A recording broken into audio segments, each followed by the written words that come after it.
Krisdayanti pegang piala Aminah, reaksi Ashanty disorot. Ashanty dan Krisdayanti jadi pusat perhatian publik setelah tampil kompak dalam satu momen. Dua nenek dari Aminah tersebut tampil sepanggung dalam sebuah acara.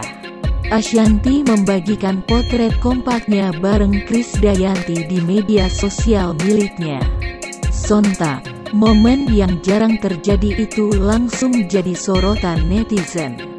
Dalam unggahan, Ashanty dan Krisdayanti berfoto bersama piala yang dimenangkan oleh Baby Aminah dalam sebuah ajang penghargaan Obsesi Award 2022 untuk kategori bayi tergemas 2022.